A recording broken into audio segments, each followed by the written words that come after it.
Sekejap. Oke, trend atau kemestian. Oke, kita sama-sama belajar.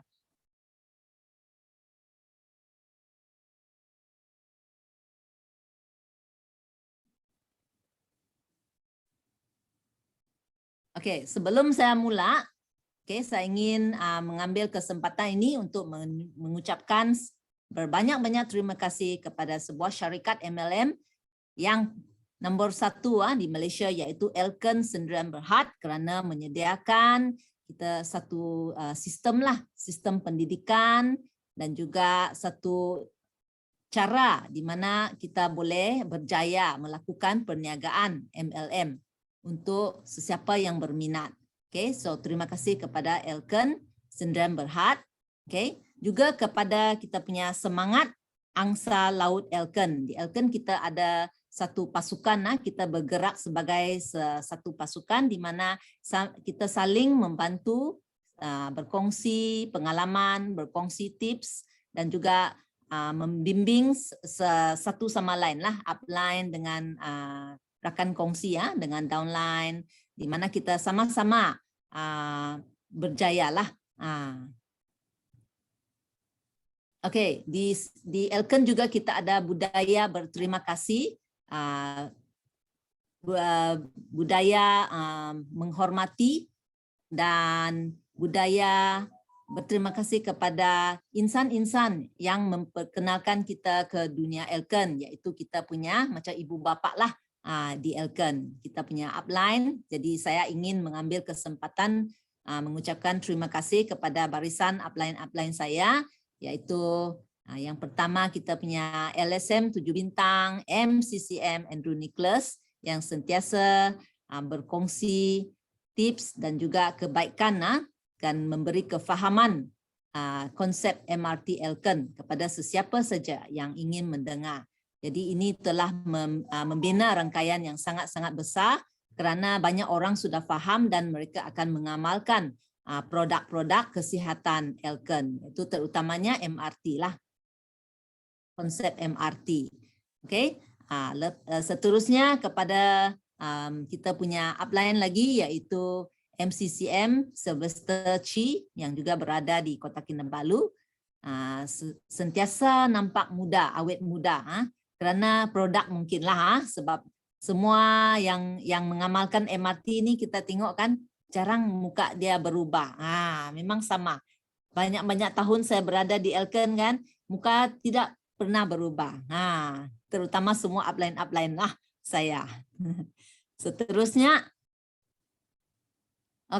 ini 3 orang lagi, yaitu MCCM Chi Sing Tek, MCCM Lim Sui Lee, dan kita punya Bapa Elken Sabah, yaitu PCM Mr. Seng Kok Meng dan isteri. Mereka ini semua adalah bekas guru dan juga sekarang menjadi guru di Elken . Jadi minggu depan adalah hari guru. Minggu depan hari Isnin ke-16 hari bulan Mei adalah hari guru. Jadi boleh juga awal mengucapkan selamat menyambut hari guru kepada semua upline saya yang berada di Elken ini. Jadi saya akan mula topik. Boleh dengar kah saya? Halo? Boleh. Boleh dengar? Sebab dia ada message. Dia cakap sistem audio quality ada terganggu sedikit. Saya teruskan saja. Tadi topik tentang detox. Detox yaitu membuang racun atau toksin daripada badan. Adakah ia sekadar tren ataupun satu kemestian? Jadi kita tengok di sini banyak buku telah diterbitkan yang mengena dengan detoksifikasi, yaitu macam mana kita boleh membersihkan usus kita. Usus adalah satu organ yang besar dalam badan kita yang menyimpan banyak toksin dan racun. Jadi di sini trennya ada banyak buku yang menyatakan macam mana cara-cara berkongsi cara-cara kita melakukan detoksifikasi . Jadi ini adalah satu yang tren untuk semua orang ikut, ataupun ia hanya datang dan pergilah, ataupun dia dimestikan adalah sangat penting. Adakah ia sangat penting ataupun sesuatu yang kita lihat sebagai remeh sajalah, perkara yang remeh lah. Jadi kita tengok lagi. Oke, bagaimana dengan Anda kalau detox dan saya kan? Bagaimana Anda melihat detoksifikasi ini? Pertama, soalan yang perlu kita tanya adalah, adakah Anda kerap membuang air besar? Tanya sendiri sajalah. Tapi kalau ada yang saya tanya, kawan, dia ada yang cakap 1 minggu hanya 3 kali. Ada pula yang kadang-kadang ada, kadang-kadang tiada. Begitulah. Ataupun ada yang memberitahu yang, oh ya saya sehat, hari-hari pun saya buang air besar. Okay? Tapi di sini kita tengok, kita boleh tahu simptom ada masalah ke tidak. Kalau kita melihat di sini, kalau kita sentiasa ada rasa letih, ataupun badan berbau, okay?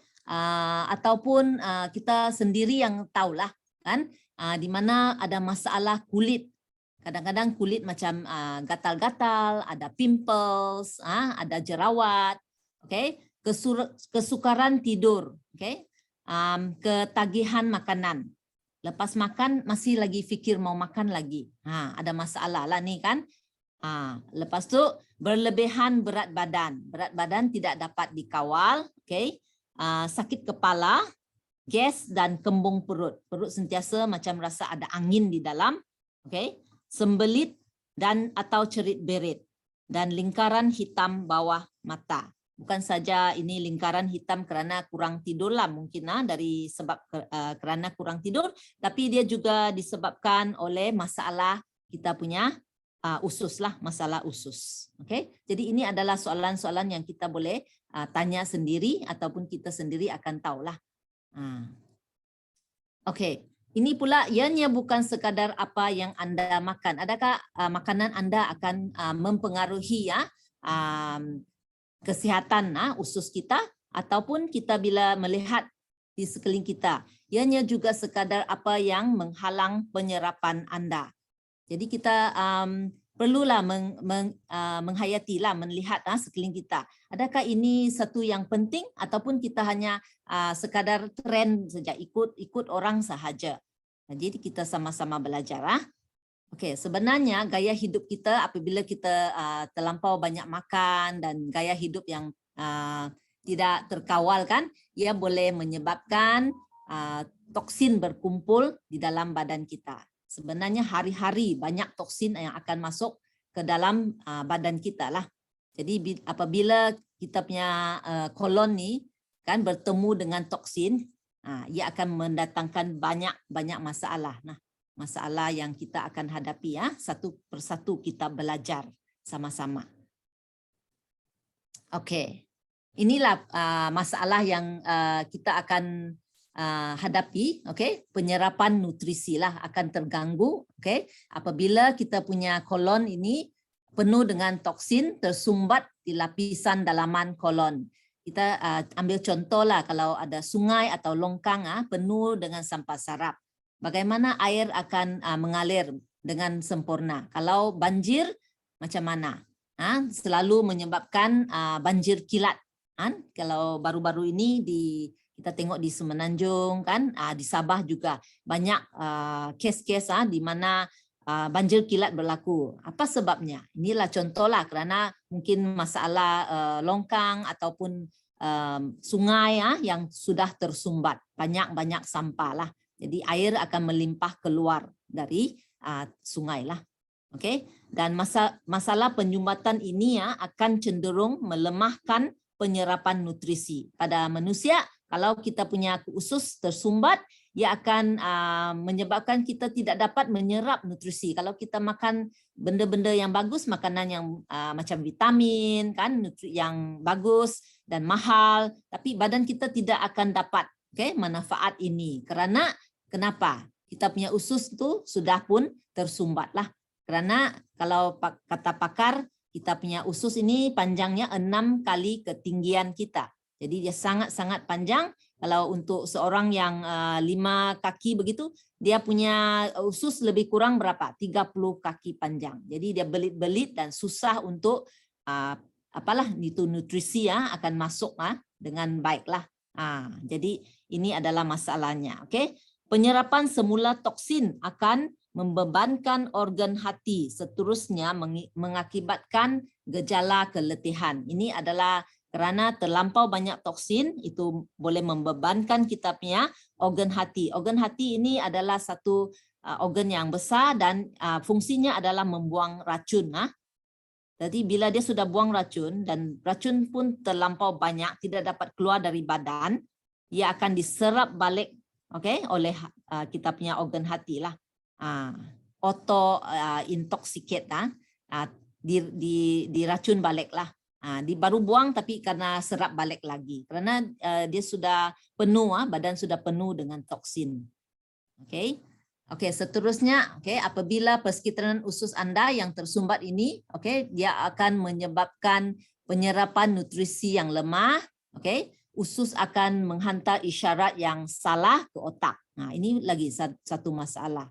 Dia tidak tahu apa yang dia ingin buat dengan toksin, jadi dia usus ni pun menghantar isyarat yang salah ke otak dan mengarah untuk makan lebih banyak bagi menyelamatkan masalah, menyelesaikan masalah. Ini adalah masalahnya lah. Jadi orang yang kadang-kadang makan dan tidak pandai kenyang, ini mungkin dia dapat isyarat yang salah daripada otak. Otak mengarahkan makan lagi ya. Bahaya tuh. Pengumpulan lemak atau toksin akan menggalakkan pertumbuhan bakteria yang buruk. Ini adalah salah satu lagi masalah. Seterusnya cenderung mengakibatkan sindrom gangguan usus, yaitu masalah mengenai dengan sistem penghadaman lah, seperti itu perut kembung, banyak gas, cerit-berit, masalah-masalah yang mengenai kita punya sistem penghadaman lah. Lepas tu sembelit, macam 1 minggu tidak dapat buang lah, 2-3 kali sahaja, ataupun langsung tidak membuang air besar. Lepas tu ini lagi kanser kolorektal. Ini kita lihat di UK ya.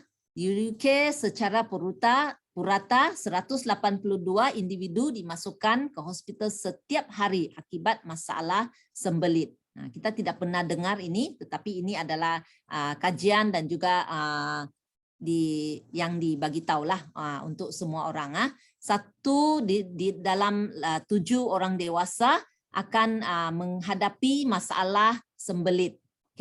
Di sana. Dan di Malaysia juga tanpa disedari sebanyak 20 hingga 35% populasi penduduk menderita akibat sembelit. Kami pun tidak tahu sebab bukan semua orang akan bagi tahu kamu kan. Mereka diam-diam sahajalah, tapi bila diceritakan dan dikongsikan cerita macam ini baru dia orang bagi tahulah. Oh, saya ni berapa kali sahaja ataupun, tapi dia orang tidak mengambilnya sebagai perkara yang mustahak lah, yang penting. Macam perkara biasa sahaja. Kerana ini mungkin kurang pengetahuan lah bahawa pembuangan air besar ini adalah sangat-sangat penting kepada kesihatan kita. Kalau lebih lama toksin disimpan di dalam kolon, lebih lama lapisan kolon terdedah kepada karsinogen. Ini karsinogen bahan yang sangat-sangat bahaya yang boleh menyebabkan penyakit yang banyak orang takutlah, iaitu kanser.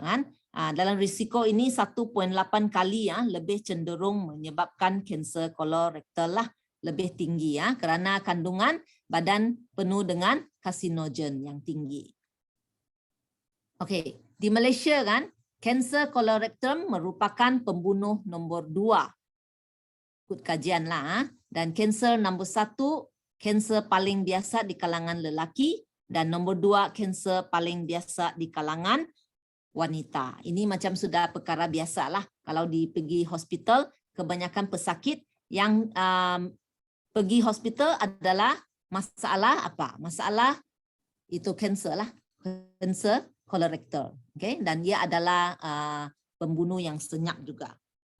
Karena ini penyakit ini dia tidak memberi banyak masalah pada awal-awalnya, dan bila dia sudah serius baru diketahui lah, yaitu pembunuh yang senyap. Oke, seterusnya.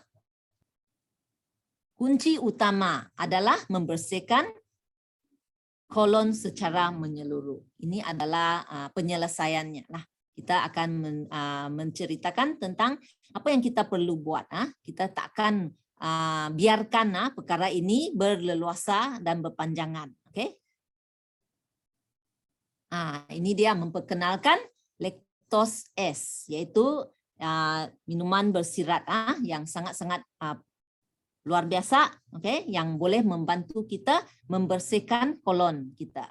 Dan kita sama-sama belajar apa fungsinya.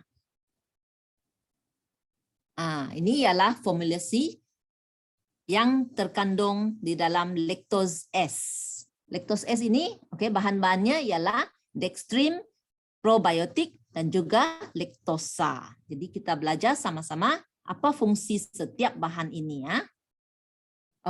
Lactose S keunikannya adalah membersih usus secara menyeluruh, karena usus kita sangat panjang, dia perlu dibersihkan dengan baik.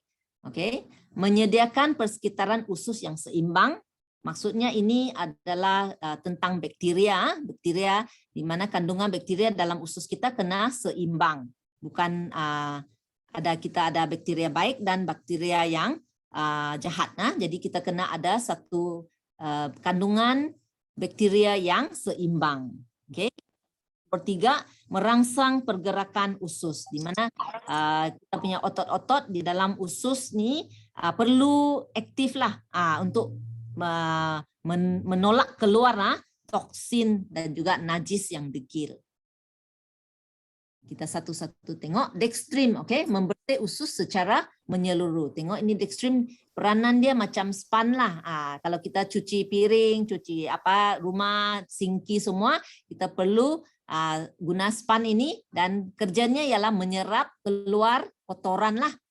Jadi di dalam usus kita, di mana ia tersumbat dengan najis-najis yang degil di dalam lapisan kolon. Jadi dextrin ini sangat-sangat penting. Dia adalah serat larut air yang membantu membersihkan lapisan dalam kolon. Jadi kalau kita mau bersih usus kita macam mana kan? Ini adalah cara yang paling baik. Dextrin juga membersih usus secara menyeluruh. Bila sudah bersih, usus yang bersih boleh membantu menyerapkan nutrien yang lebih baik. Jadi kita makan vitamin, kita makan produk-produk MRT, jadi semua dapat diserap oleh badan dan juga dibahagikan kepada semua organ lah dalam badan. Jadi badan menjadi lebih sihat lah melalui usus yang bersih. Ia menyediakan persekitaran ini adalah tentang bakteria probiotik ini. Probiotik ini namanya ialah Bifidobacterium logum. Ia adalah bakteria yang baik. Ia menyediakan persekitaran usus yang seimbang. Ia mengeluarkan paling banyak sistem dalam sistem penghadaman lah, paling banyak bakteria ini. Dan ia adalah menggunakan teknologi enkapsulasi probiotik. Ia memastikan cergas, bakteria itu cergas di dalam usus dan dia boleh membiak dengan banyaknya. Dan yang sehat, usus yang sehat perlu 80-20 ratio. Untuk usus yang sehat lah. Ini pakar yang cakap. Jadi 80% bakteria yang baik dan 20% bakteria yang jahat. Ini adalah sehat lah. 80% bakteria jahat dan 20 sahaja, bakteria yang baik, ia adalah kolon yang bermasalah lah, di mana 80% bakteria yang jahat dan 20% bakteria yang baik. Itu kolon yang tidak sehat sudah. Untuk sehat kita perlu ada 80% bakteria yang baik dan 20% bakteria yang jahat sahaja. Bukan tidak boleh tidak ada bakteria jahat, kita mesti ada bakteria jahat juga supaya ia ada penghadaman berlakulah proses penghadaman berlaku dengan baik. Okey.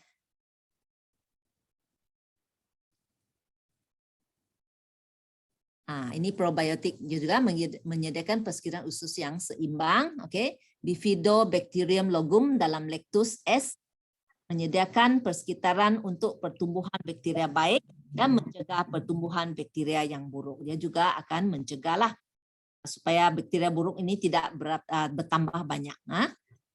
Okey, seterusnya menyediakan persekitaran usus yang seimbang. Okey, ini tentang survival rate lah. Kita tengok apabila kita minum ini Lactose S, ia akan terus masuk ke dalam usus dan dia bertahan 30 minit lah, dia masih bertahan 100%, tidak musnah lagi, masih lagi kekal dan lepas 1 jam turun sedikit sahaja 90%, 2 jam masih lagi kuat, dan juga sampai tahap 3 jam masih lagi kekal kuat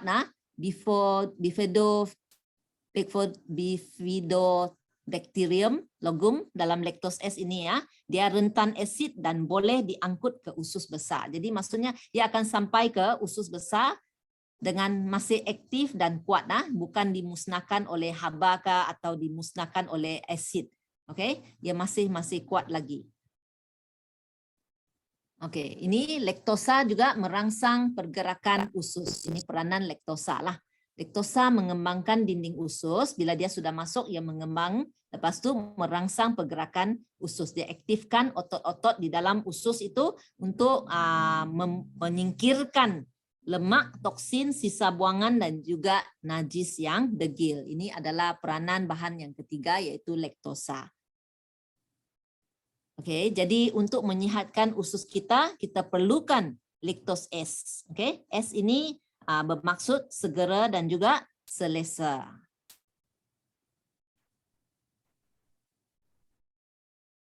Okey, Lactose S langkah hebat yang pertama dengan kesan segera dan selesa untuk menyingkirkan toksin dalam badan dan mengembalikan sistem penghadaman yang sihat. Okey, kolon yang bersih adalah nadi untuk menambah baik kesihatan dan kesejahteraan secara menyeluruh. Jadi kita tengok ini S kan? Ia adalah singkatan untuk segera dan selesa. Segera menyingkirkan toksin dan dengan cara yang selesa. Tiada masalah lah kalau masuk saja tandas terus keluar semua. Tidak lagi tunggu-tunggu setengah jam, tengok lagi buku, boleh baca buku cerita lagi, lepas setengah jam lagi orang kotok-kotok sudah pintu. Masih lagi di dalam, masalah kan tuh. Jadi dengan kita mengambilkan Lactose S ini akan menyelesaikan masalah lah. Okey, ia akan menambah bilangan bakteria baik, okey, di usus dengan segera menyingkirkan pengumpulan koprostasis, yaitu najis terlonggok dengan pergerakan usus yang selesa. Okey, ini dua fungsinya. Okey, tindakannya, tindakan S berganda, penambahan bilangan bakteria baik di kolon dengan setiap paket mengandungi lebih daripada 1 bilion bakteria bifidus. Okey, dia adalah bakteria yang baik, okey.